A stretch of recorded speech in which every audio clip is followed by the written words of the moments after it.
여러분 그동안 주님 안에서 평안하셨습니까? 문은성 목사입니다. 이 시간에는 창세기 13장 10절로 13절과 욥기 31장 24절로 35절의 말씀을 통하여 영적인 플랜, 즉 계획에 관한 말씀을 전하겠습니다.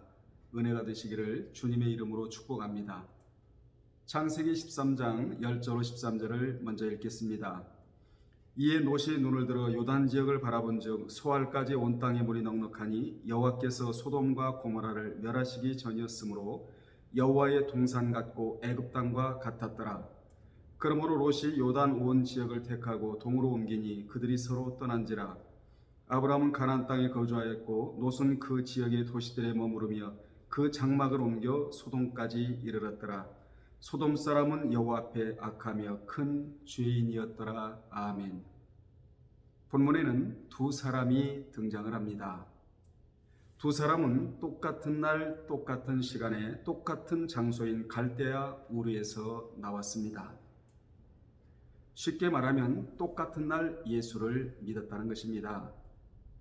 그런데 두 사람이 영적으로 다른 것은 아브라함은 영적인 플랜이 있었기에 가나안, 즉 언약 위에 계획을 세워 성공한 케이스라면 롯은 영적인 플랜이 없었습니다. 그래서 요단 들판을 거쳐 소돔성에 들어가 살다가 자기가 그토록 추구하던 명예, 돈, 재판장 자리 등 모든 것을 잃어버리고 소돔에서 도망자 신세로 급히 빠져나와야만 했습니다. 이같이 인생은 동물과 달라서 계획 없이 살아가는 존재가 아니라 철저한 영적인 계획을 세워놓고 살아야 합니다. 창세기 25장 19절로 34절에 나오는 에서도 영적인 신분을 망각하고 팥죽 한 그릇으로 장자의 명분을 야곱에게 팔았는데 이는 영적인 계획을 세우지 않고 살았기에 이 같은 행위를 하고 말았던 것입니다.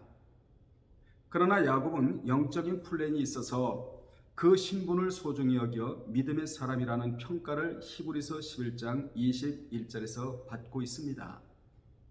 그래서 성경에 주님 안에서 세운 계획은 다 좋은 계획이고 주님 밖에서 세운 계획은 다 악한 계획이라고 말씀하고 있습니다. 다윗은 영적인 계획을 세운 자라서 누구보다도 영적인 플랜을 갖고 살았기에 신앙의 철학이 있었고 그 철학이 있었기에 그는 하나님께 묻고 그리고 듣고 그리고 순종하고자 했으며 또한 내 주를 갈망한다고 했으며 뿐만 아니라 내 하나님을 높이고 내 주를 찬양하고 그분을 송축한다고 표현했던 것입니다. 그러나 사울은 다윗과 같은 시대를 살면서도 영적인 플랜이 없었습니다.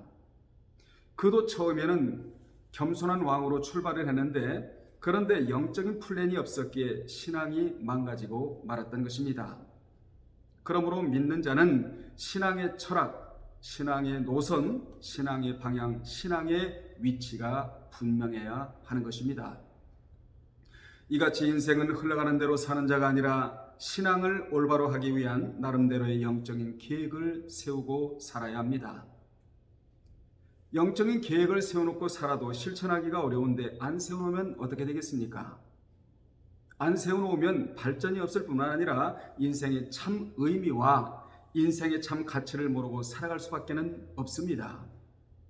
그러므로 믿는 자는 단기적이든지 장기적이든지 뚜렷한 영적인 계획을 세우고 살아야 한다는 사실을 기억하시기를 바랍니다. 나는 나이를 먹을수록 추하지 않겠다. 나는 나이를 먹을수록 추하게 늙지 않겠다. 이것도 영적인 계획입니다. 육신의 나이를 먹으면서 신앙은 늙지 않겠다는 이런 것도 바로 영적인 계획 중에 하나입니다. 사람이 늙는 데 있어서 어떤 사람은 인자하게 늙는 사람이 있고 어떤 사람은 심술궂고 아주 악하고 괴팍하게 늙는 자가 있는데 우리는 어떻게 늙어야 되느냐? 인자하게 늙어야 합니다. 나이가 들수록 인자하게 늙겠다. 이것도 영적인 계획 중에 하나이지요. 알고 보면 젊었을 때 얻은 신앙과 인자하게 늙겠다는 것도 이것도 얼마나 좋은 플랜입니까? 또한 남이 나를 영적으로 기억해주는 삶의 발자취를 남기겠다. 이것도 영적인 계획 중에 하나이고, 한 해 동안 덕지덕지 붙어있던 원망과 불평과 그리고 불신을 끊어내겠다. 이것도 영적인 계획입니다. 성경을 매일 한 장씩 읽겠다. 이것도 좋은 계획이고요. 하루에 1시간 이상 기도를 못하면 묵상이라도 하겠다. 이것도 영적인 계획입니다. 그러니 알고 보면 얼마나 좋은 계획들이 많습니까? 영적인 계획이 있는 자는 절대로 신앙이 무너지지 않을 뿐만 아니라 신앙의 타격을 받지를 않습니다. 그러면 창세기 13장 10절로 13절의 말씀을 통하여 우리가 깨달아야 할 것이 있는데, 첫째, 롯은 영적인 플랜, 이것을 세우지 않고 육신적인 플랜만 세웠습니다. 롯은 육신적인 플랜만을 세우고 요단 동편 땅을 차지했다가 소돔으로 들어가는 바람에 영육간에 실패하고 말았습니다. 롯은 영적인 플랜이 없자 하나님을 힘삼고 살려고 하지 않고 소떼 양떼만을 힘삼고 살려고 요단 들판을 거쳐 소돔성에 들어가는 바람에 실패하고 말았습니다. 그는 소돔에는 하나님의 보장이 없다는 것을 모르고 있었지요. 그는 영을 위해 살려고 하지 않고 육을 위해 살려는 생각에 요단 들판을 거쳐 소돔성에 들어가 살다가 소유하고 있던 모든 것, 이것을 다 잃어버리고 한 줌의 흙으로 변해버린 뒤에야 그곳을 도망쳐 나오듯이 빠져나올 수밖에 없었는데, 그곳을 빠져나올 때에는 명예도 날아가고 재물도 날아가고 재판장 자리도 다 물거품이 되어버렸던 것입니다. 이같이 이 세상 것은 다 육신을 입고 사는 동안에만 필요한 것입니다. 언젠가는 다 땅에 놓고 갈 품목들인 것이지요. 그래서 수위에는 봉창, 즉 주머니가 없다, 이런 말을 하지 않습니까? 여러분이 잘 아시는 천하를 호령했던 나폴레옹도 내가 죽으면 관의 모서리에 구멍을 4군데 뚫어 양손과 2다리를 내놓아 그 관을 들고 시내를 돌아다니면서 사람이 죽으면 이렇게 된다, 이것을 교훈하라고 했다고 그렇게 전해지고 있습니다. 두 번째, 아브라함은 영적이고 내세적인 플랜을 세웠다고 창세기 13장 12절과 14절로 17절에 기록되어 있습니다. 아브라함은 영적인 플랜이 있었기에 하나님이 바라보라는 대로 눈을 들어 바라보았고, 롯은 자기 마음대로 바라보았습니다. 아브라함은 애굽에서 가나안으로 올라왔고, 롯은 올라와서 또 다시 세상으로 내려갔습니다. 오늘날도 여지없이 신앙이 올라가는 자가 있고 내려가는 자가 있는데, 아브라함은 메소포타미아에서 나와 가나안에 갔다가 기근이 들자 애굽으로 내려갔다가 다시 가나안으로 올라온 자이고, 롯은 가나안에서 나와 소돔으로 내려가는 바람에 신앙을 망쳐버린 자입니다. 여러분, 이스라엘 역사를 보면 많은 사람들이 신앙이 기울어질 때는 요단 동편, 즉 세상에 깊이 빠져있는 상태가 요단 동편족이거든요. 이런 상태가 하나님을 등진 상태입니다. 그래서 이스라엘 백성들의 신앙이 기울어질 때는 요단 동편에 거하려고 하고 남방으로 향하여 가지만, 신앙이 좋을 때는 베들레에 머물러 있으려고 했던 것입니다. 아브라함은 하나님의 언약 위에, 가나안 위에, 말씀 안에, 주님 안에다가 인생을 설계하여 보장받는 삶을 살았던 그런 자였습니다. 세 번째로, 욥은 육신적이고 물질적인 플랜만을 갖지 아니했다고, 즉 영적인 플랜을 세웠다고 욥기 31장 24절로 35절에 기록되어 나오는데, 욥은 육신적인 것만을 위해 인생을 설계하지 아니했습니다. 그도 영적인 것을 설계했기에 그는 육신적인 모든 것을 잃었어도 그것으로 인해 절망하거나 낭망하거나 슬퍼하지 아니했고, 영적으로 살아 후에 42장에 가면 그동안에 잃었던 것의 배나 축복을 받는 그런 역사를 우리는 성경을 통하여 볼 수 있습니다.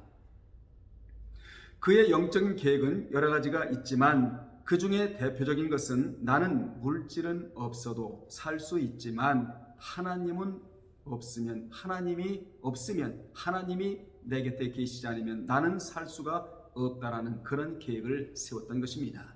이것이 바로 영적인 플랜입니다. 여러분, 욥에게는 어떤 사상이 있었냐? 본전 사상이 있었습니다. 본전 사상이 뭡니까? 물질적인 것은 다 잃어도 하나님은 남아있다는 사상이 바로 본전 사상입니다.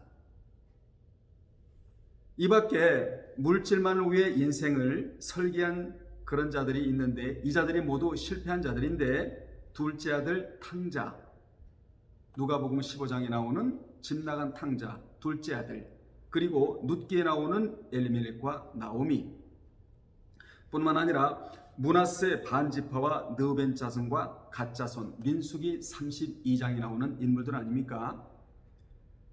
이들의 문제점이 무엇이냐? 한결같이 내세를 소망하지 않았다는 것입니다.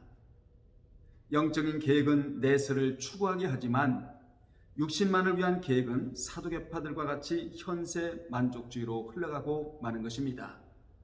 여러분, 사두개파들은 부활을 소망하지 않았잖아요. 부활을 못 믿었기 때문에 현세 만족주의로 흘러가 버렸거든요. 우리에게 있어서 현세만 있는 것이 아니고 내세가 있잖아요. 그래서 하나님께서는 현세를 먼저 주신 것은 내세를 준비하라고 현세를 주셨다는 것이지요. 그래서 우리는 내세를 소망하면서 천국을 바라보고 한 걸음 한 걸음 그곳을 향하여 믿음의 발걸음을 옮겨야 될 줄로 믿습니다. 사람은 영혼이 있어 육신이 있고 내세가 있어 현세가 있으며, 그리고 천상이 있기에 지상이 있고 소망이 있어 믿음이 있고 또 사랑이 있는 것입니다. 민수기 32장의 느우벤 지파와 갓 지파와 므낫세 반지파도 소떼 양떼를 힘삼고 살려고 요단을 건너려 하지 않고 요단 통편에다 인생을 설계했다가 많은 어려움을 당해야만 했습니다. 역사적으로 그 땅은 늘 전쟁터로 변했고 그 지파에서는 유명인이 나오지 않았다는 것이 특징 중의 특징입니다. 신약의 야고보 선지자는 영적인 계획 없이 물질만을 쫓는 장사꾼들이 헛된 자랑에 대하여 다음과 같이 말했는데, 야고보 4장 13절로 17절에 보면 이런 말씀이 나오는데, 들으라, 너희 중에 말하기를 오늘이나 내일이나 우리가 어떤 도시에 가서 거기서 1년을 머물며 장사하여 이익을 보리라 하는 자들아, 내일 일을 너희가 알지 못하는도다. 너희 생명이 무엇이냐? 너희는 잠깐 보이다가 없어지는 스모구 안개와 같으니라. 너희가 도리어 말하기를 주의 뜻이면 우리가 살기도 하고 이것이나 저것을 하리라 할 것이거늘 이제도 너희가 허탄한 자랑을 하니 그러한 자랑은 다 악한 것이라. 그러므로 사람이 선을 행할 줄 알고도 행치 아니하면 죄니라라고 해서 자범죄의 정의를 여기서 내려주고 있습니다. 이같이 영적인 계획을 배제한 육신만을 위한 계획은 악하기 때문에 도움을 받지를 못합니다. 하나님을 멀리하고 장사해서 진리를 뒤로하고 주님을 뒤로하고 장사해서 돈을 많이 벌어보겠다고 해도 그것은 결국 실패로 끝나고 만나는 것입니다. 이같이 영적인 계획이 없이는 실패 인생을 살 수밖에 없고 영적으로 흉년이 들고 마는 것이지요. 사실 육적인 흉년보다 영적인 흉년, 영적인 기근이 무서운 거 아니겠습니까? 오늘 여러분 말씀을 들으시면서 영적인 계획을 철저히 세우셔서 내년을 맞이하는 여러분들이 되셨으면 좋겠습니다. 결론 내리겠습니다. 우리는 롯같이 요단 들판에다 인생을 설계하여 실패하지 말고 아브람같이 언약 위에다 가나안 안에 인생을 설계하여 성공의 삶을 살아가야 합니다. 그런 자는 나를 성공과 승리로 이끕니다. 이제부터 영적인 계획을 세워 미래를 열어가십시다. 오늘부터 여러분은 새로운 계획 속에 들어가십시오. 여러분이 오늘 육적인 계획 위에 영적인 플랜을 세우고 추진한다면 여러분의 삶에 엄청난 축복의 파장이 일어날 것입니다. 이 계획 속에 하나의 보장이 있다는 사실을 기억하셔서, 올해가 이제 얼마 남지 않았잖아요. 한 20일 남짓 남았는데 철저히 계획을 세우셔서 내년은 나의 해다, 보장 많은 한 해가 되시기를 주님의 이름으로 축원합니다. 다음에 또 전해드리겠습니다. 주님 안에서 평안하십시오.